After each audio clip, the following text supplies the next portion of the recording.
আমগুলো কুচানো শেষ।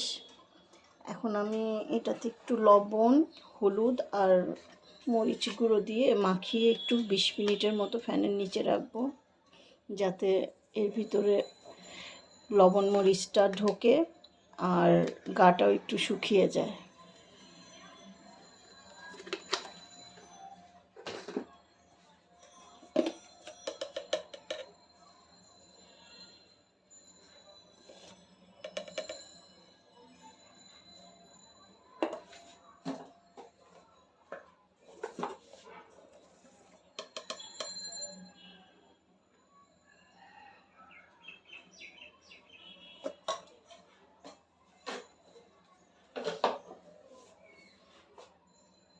এখন এটা আমি মাখিয়ে ফ্যানের নিচে রেখে দিব, যাতে একটু গাটা শুকিয়ে যায়, কারণ আচার যেহেতু রোদে দিব না, আর আচার ভালো রাখার জন্য সবসময় শুকনা রাখার চেষ্টা করতে হয়।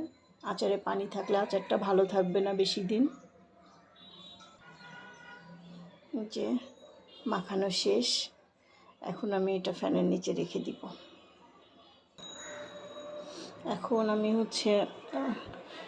শুকনা মরিচ ভাজা আর 5 ফোড়নটা একটু টেলে নিয়েছি। এখন এটা আমি একটু গুঁড়ো করব, আর পরে বাকি মশলাগুলোর সঙ্গে এটা পেস্ট করে ফেলব।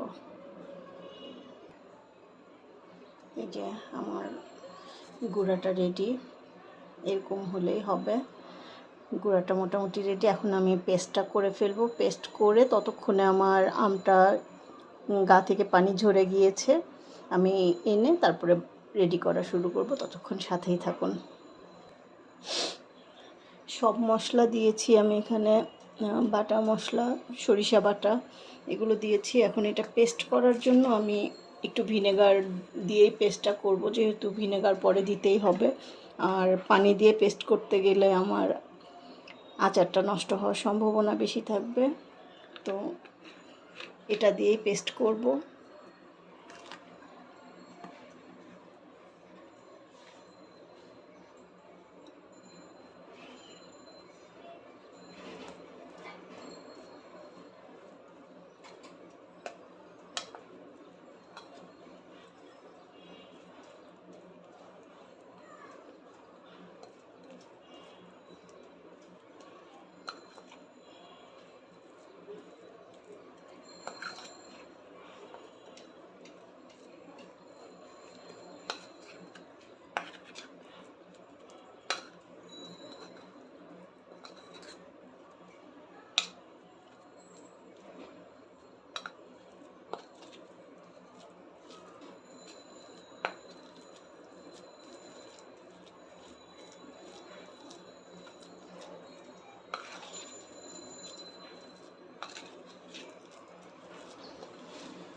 এটা অলমোস্ট রেডি পেস্টটা।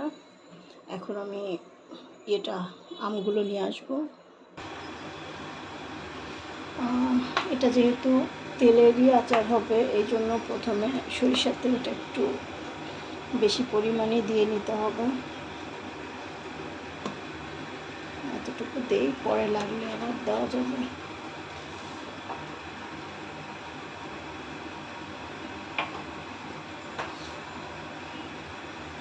আঁচটা একটু কমানোই থাকলো।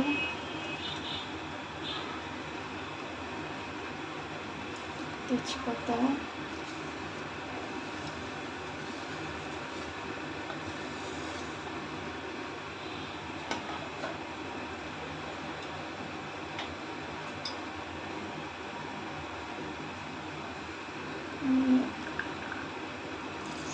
রসুন দিয়ে দিলাম কিছু,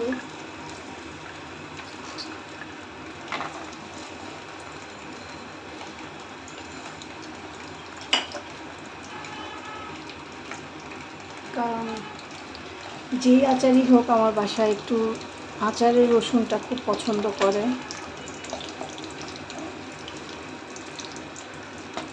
তারপরে আমি দিয়ে দিব যে মশলাটা যে পেস্ট করে রেখেছিলাম,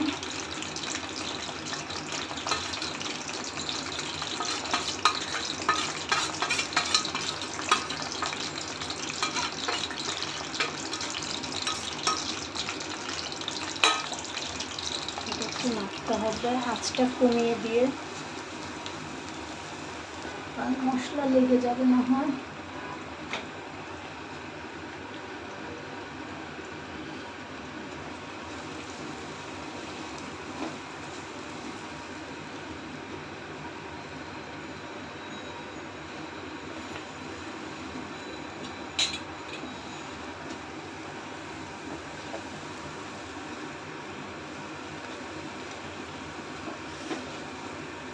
এর ভিতরে সব মশলাই আছে, আমি সব মশলা দিয়ে মেখে রেখেছিলাম।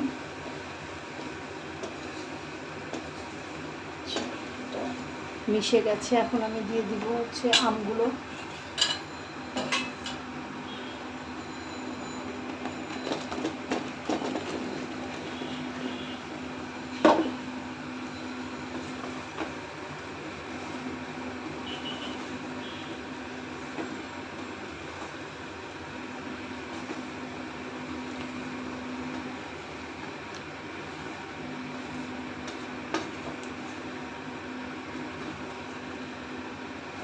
আমগুলো দিয়ে একটু নাড়াচাড়া করে সব মিশিয়ে দিতে হবে।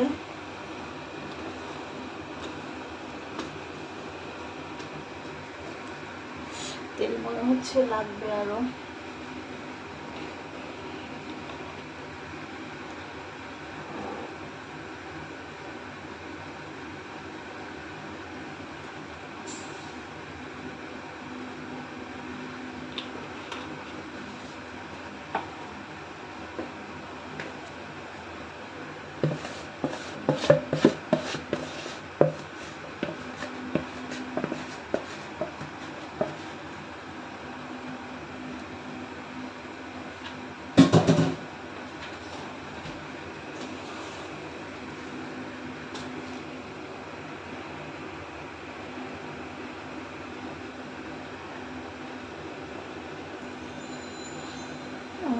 ঢেকে দিয়ে এখন মিডিয়াম আঁচে একটু কিছুক্ষণ রেখে দিব সিদ্ধ হওয়ার জন্য।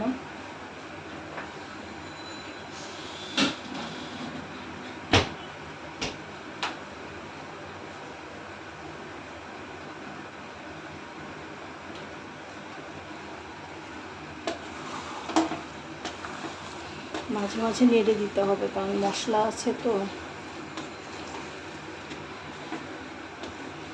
পুড়ে গেলে আবার তেতো হয়ে যাবে। একদমই আঁচ কমিয়ে দিতে হবে।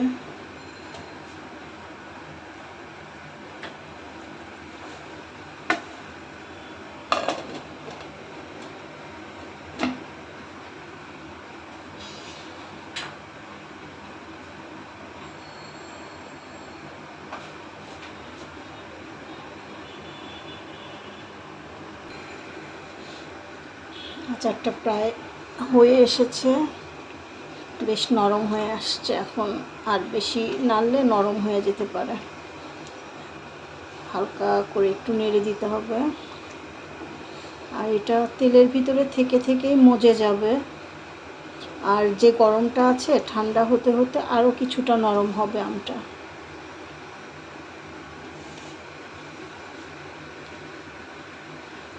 আর 5 মিনিট একটু রেখে দিব।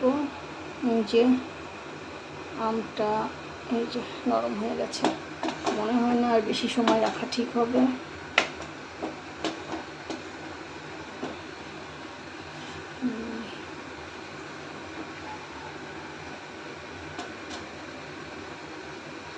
আর 2 মিনিট ঢাকনা দিয়ে ঢেকে রেখে নামিয়ে ফেলবো। অলমোস্ট আচারটা হয়ে গিয়েছে। এটা হচ্ছে পুরাই টক আচার। এটা ভাত, খিচুড়ি যে কোনোটার সাথে খেতেই অনেক মজা লাগবে।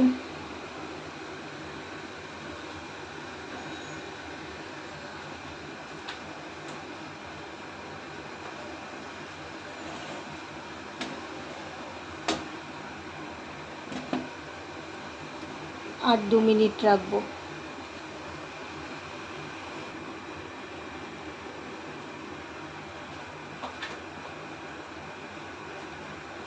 কয়েকটা কাঁচামরিচও দিয়ে দিলাম।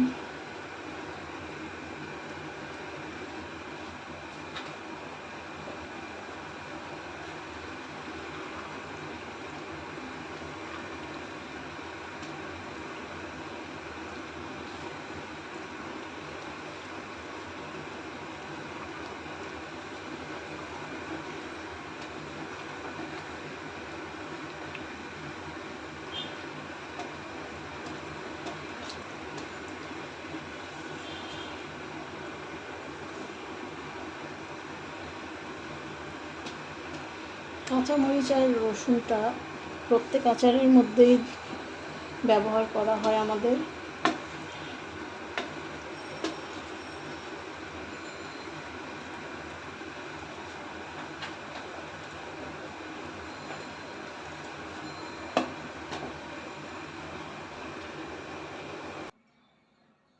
এই যে হয়ে গেছে আমার আমের ঝাল আচারটা, ঝাল মশলা আচার।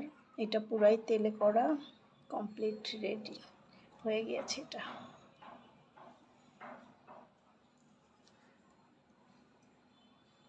আচ্ছা।